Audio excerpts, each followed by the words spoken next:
Fala pessoal, mais um vídeo aqui que eu fiquei devendo para vocês, mas essa sequência aqui de interpretação de exame vai continuar. Pode ter certeza que você não vai perder mais nada nesse canal, só curtir, compartilha, começa a se inscrever aqui também, se inscreve no canal e liga o sininho para próximos vídeos. Toda semana vai ter vídeo aqui no canal, para você não perder nada e aprofundar e cada vez saber mais sobre todo esse universo de anestesia veterinária. Então, na parte de interpretação de exames, a gente vai agora para a interpretação do leucograma. Você parou de paraquedas nesse vídeo? Veja lá no nosso canal, a gente tem um playlist lá, checklist só interpretação de exames, beleza? E o que que seria essa condição do leucograma, tá? As células de defesa nada mais é que o nosso exército, né? Um combatente para defender o corpo do nosso paciente. Então a gente vai trabalhar com os neutrófilos, que é a infantaria, é realmente aquele que vai para a luta, tá? Os linfócitos trabalham com estratégia, eles trabalham com produção de anticorpos, eles vão estar relacionados a um trabalho muito mais específico, combater um agente infeccioso muito com maior especificidade, vamos dizer assim, tá? E os neutrófilos são aquele que o que vier, ele derruba, tá? Os monócitos, eosinófilos, basófilos são uma condição que estão responsáveis pela limpeza, alguns deles vão responder principalmente em casos de alergia, com situação de parasitose, então eles estão um complemento de ajuda tanto aos neutrófilos como aos linfócitos também. Então, aqui, quando a gente pede um hemograma e analisa o leucograma, a gente vai estar avaliando esse cenário, gente. E esse cenário corresponde, no paciente saudável, 1% da amostra do sangue. Mas ele é tão importante, que está relacionado todo aquilo que você viu na faculdade sobre sistema imunológico, que vai estar composto pelos seus figurantes, como todas as células de defesa, tá bom? Na situação do leucograma, a gente vai ter a leucocitose e a leucopenia. A leucocitose é aumento de todas as células de defesas, independente, a gente vai ter aumento setorial, mas quando a gente vai ver essa parte de contagem de leucócitos, está relacionado ao aumento generalizado, ao aumento total de todas as células de defesa, tá? Que a gente vai lá ver no hemograma, às vezes, leucócitos totais, tá? Então, quando tem um aumento, é porque está tendo resposta imunológica, está tendo um processo de combate a um agente externo. Externo, entre aspas, né? Pode ter pode ser uma condição de doença autoimune, eu posso ter um processo oncológico, né? Então, num câncer ele vai ter resposta imunológica também, mas ele é um tecido diferente do que o normal é, mas ele não considera ele externo, né? Só o TVT, né? Que é um tumor transmissível. Mas está relacionado a esse combate, né? O sistema imunológico está combatendo um agente patológico ou trabalhando num processo inflamatório para regeneração de tecido, tá? Então, quando a gente vê em leucocitose, a gente pensa muito em infecção, mas a gente tem que levar em consideração que tem um processo inflamatório também, tá? Que vai estar composto aqui leucócitos totais, os neutrófilos, linfócitos, monócitos, eosinófilos e os basófilos, que são os nossos principais, tá? Na leucopenia, na diminuição, a gente está perdendo essa baixa, né? Então, assim, tudo aquilo que o corpo está produzindo não está vencendo o processo. Então, ele acaba tendo a morte dessas células de defesa. E com isso, a gente vai ter leucopenia. A leucopenia pode ser por destruição ou por falha de produção, né? Então, uma lesão, né? Uma leucemia, por exemplo, vai ter a não produção dessas células, tá? É, E esse que é o ponto, porque a gente vai pegar um exame de um paciente, a gente vai ter o aumento do valor de referência, tá? É, E a gente vai pegar esse aumento, vamos pegar assim um leve aumento, tá? Então tá um pouquinho acima dos valores de referência. Mas esse gráfico, ele tá subindo ou ele tá descendo? Então assim, dias atrás, esse gráfico estava alto, se a gente for colocar esses valores como valores em um gráfico. Eu estou pegando em um momento. Então, em um só exame, eu não consigo dizer se isso está aumentando ou se está melhorando. Por isso que muitas vezes, quando a gente tem desconfiança, que tem alterações clínicas e o exame não bate com o que a gente está vendo no exame físico, a gente precisa fazer uma avaliação seriada. Hoje eu vou pedir, está um pouquinho acima. Daqui a 2 dias eu peço de novo, ele está dentro do valor de referência. Ah, então tá tudo bem. Pode ser que daqui a 2 dias de novo ele esteja com menos defesa, né? As células estão numa posição de declínio. Então, para eu entender muito bem em que momento se a situação está aumentando, se a situação está diminuindo, eu preciso fazer uma avaliação seriada. Mas o que que vai me indicar essa necessidade de avaliação seriada? É os valores do exame não baterem com a condição clínica do meu paciente. O paciente tem sinais de imunidade baixa, mas o exame está normal, então vamos fazer seriado. Talvez esse processo esteja um processo em declínio, tá bom? Então, muito importante entender essa condição, que aquele exame é uma foto atrasada, né? Porque a gente demora para revelar essa foto.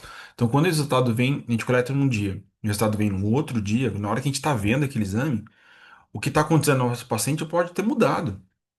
Então, isso é muito importante pensar também na necessidade de uma avaliação seriada, tá bom? E como que a gente vai interpretar isso, o leucograma? A gente vai avaliar primeiro a contagem geral, o número global, se está dentro do intervalo de referência. Cada região, cada situação tem seus valores de referência. Se a galera fica baseando muito valor de referência pelo livro, a gente acaba tendo uma mudança porque cada região vai ter uma demanda, vai ter um valor de referência que tem lá dentro do laboratório, eles vão fazer um estudo, um valor de referência para aquela população que eles estão atendendo, tá bom? Então tem tudo essa condição também, tá? Depois a gente vai para a contagem diferencial. A gente vai fazer a contagem do valor absoluto. Tem exames que vêm a avaliação quantitativa e a qualitativa. Em que a quantitativa é a contagem de células por decilitro de sangue. E outra situação é em porcentagem. Essa porcentagem é uma avaliação é, qualitativa, não é quantitativa, ela é qualitativa. Então, com isso, ela vai avaliar se a divisão da quantidade de células estão proporcionais, tá? Isso é interessante? É interessante, mas o que a gente se baseia muito como uma referência está relacionado mesmo a esses valores absolutos, a avaliação quantitativa, tá? Tem muitos laboratórios que nem mandam mais a questão de porcentagem, tá? E análise de células imaturas. Eu preciso avaliar se tenho condições de células imaturas, para entender essa proporção de células jovens e de células já mais velhas, tá? E analisar sempre o morfológico. Por isso que a gente perde muito, cachorro latindo, não para de latir. Por isso que a gente perde muito na avaliação por máquina, tá? Porque é na avaliação morfológica, na análise do microscópio, que a gente vai ver alterações nas células de defesa. A gente pode falar se elas são tóxicas, reativas.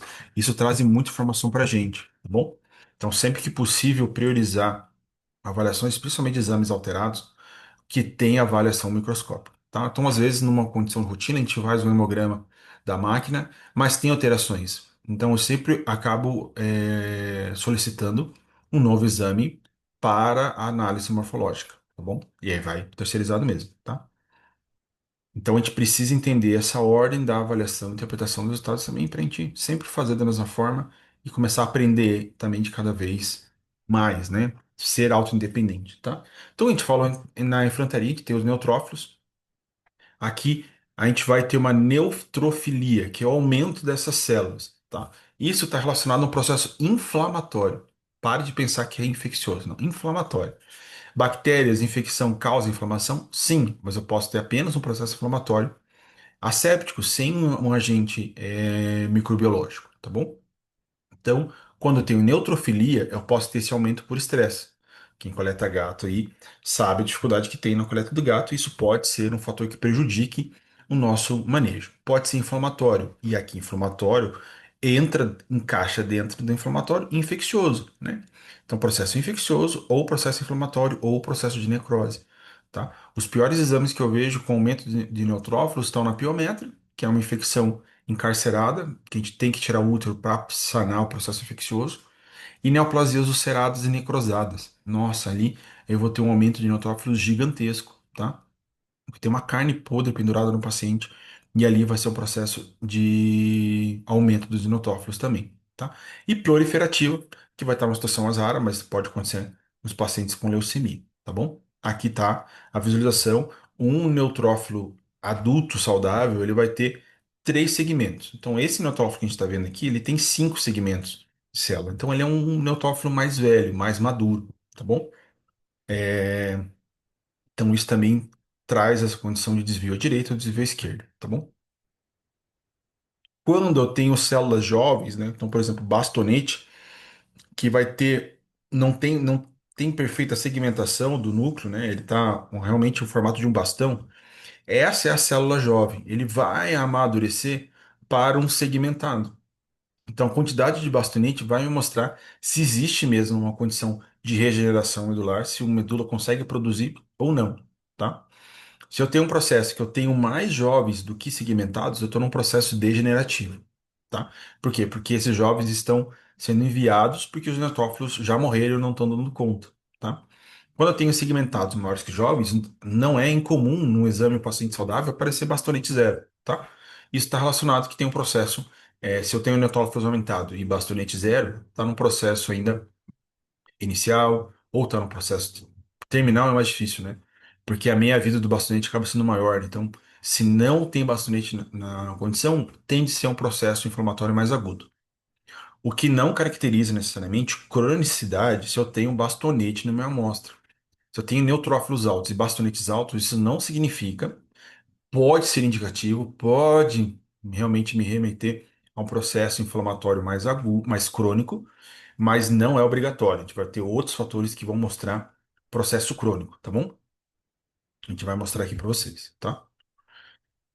Então, alerta vermelho é neutropenia, principalmente para a gente, anestesia. Então, tem um paciente que parou de fabricar doenças infecciosas como parvo, leucemia viral felina, a erliquiose, quimioterapia, aplasia de medulas. Então, esse, para nós, anestesia, é muito mais preocupante. Muitas vezes a neutrofilia é um motivo da cirúrgica, então a gente vai lá realmente para sanar esse problema, mas a leucopenia a gente não tem condições de revertê-la, a gente precisa estabilizar melhor o paciente, tá?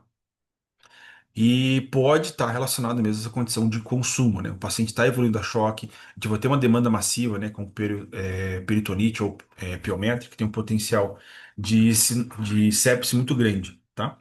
Então aqui não vai, vamos dizer assim, não necessariamente vai interferir nas tuas escolhas durante a anestesia, mas ela pode ter consequência no pós. E como que eu vou falar, né? Poxa, o paciente estava com risco de sepse, eu operei, mas no pós-operatório ele morreu, mas foi por causa da sepse, não foi por causa da anestesia. Então entra muito, precisa ter uma conversa prévia muito importante com a equipe e também com o tutor. Ele entendendo que a necessidade, por exemplo, da ampiometra, a situação tá feia. Mas a única forma de melhorar é em tirar o útero e passar por risco anestésico maior, porque está com risco de sepse. Isso tem que ser conversado com o tutor. Você não pode fazer um exame prévio, ver alterações e não avisar o tutor que teve alterações nesse exame, tá? Você está privando ele de fazer escolhas, tá bom? E com isso você tem que gerar essa conversa. Depois, se você vai explicar, porque o exame estava feio mesmo, mas a gente fez o que pôde, aí você não está mais informando, você está se justificando, tá bom? E a gente só pode se justificar na frente de um juiz, tá? Então, nos linfócitos, né, igual a gente citou, que é uma condição de inteligência, né, ele tem um combate principalmente viral e muito responsável pela produção de anticorpos, tá? Então, infecções virais crônicas, a gente vai ter na condição do aumento dos linfócitos, né, é, estímulo vacinal ou realmente processo de leucemia, tá? Em exceção, pacientes também com leucograma de estresse, a gente vai ter uma linfocitose. E a linfopenia é a queda, né? Então é o processo mesmo que está relacionado à condição de estresse e algumas viroses agudas, como sinomose e parvovirose. Tendo a linfopenia, eu vou ter uma preocupação também é, com pacientes que estão imunossuprimidos, que estão passando por um processo viral mais significativo, tá bom? Os monócitos, eles são responsáveis pela limpeza. O monócito nada mais é que um macrófago que está na corrente sanguínea. Quando ele entra no tecido, ele vira macrófago, tá? Ele vai ter quimiotaxia, então aquelas condições que eu tenho um processo inflamatório muito grande ou já mais crônico, ele vai ter sinalização para a reserva de medula jogar esses monócitos para a corrente sanguínea e eles vão diretamente para o local inflamado. Então eles respondem por quimiotaxia, tá? Então, eu já tenho aqui sim uma caracterização maior de um processo inflamatório crônico, tá? Tanto inflamatório como infeccioso, né? Eosinófilos vai ter um aumento significativo, provavelmente, de parasitoses, tá? Então, eosinofilia vai ter uma condição de parasitose e a eosinopenia vai ter um processo relacionado ao estresse, tá? E o basófilo está realmente indicado para pacientes com alergia, tá? Então, relacionado mesmo a respostas histamínicas, tá bom? para ficar um pouco mais fácil, né? O leucograma de estresse, a gente vai ter os leucócitos aumentados, os neutrófilos vai ter uma neutrofilia madura. Nos linfócitos, a gente vai ter uma linfopenia e o monócito, a gente vai ter uma monocitose, tá? Numa inflamação aguda, a gente vai ter já os neutrófilos variável, tanto aumentado como diminuído. A gente vai ter uma predileção, uma preferência de neutrofilia com desvio à esquerda, em que são células mais velhas, tá? A linfopenia está relacionado a isso e também o monócitos, a quantidade deles pode estar variável dependendo do processo inflamatório ou não, tá? Agudo, mesmo sendo agudo, ele pode ter um processo de um aumento pequeno de monócitos, tá? Mas também como diminuição também. Inflamação crônica, a gente vai estar com todos os leucócitos aumentados, neutrofilia vai estar uma relação mais marcada, os linfócitos pode estar normal ou alterado, né? E os monócitos vão ter uma monocitose bem marcada, um valor bem expressivo, tá?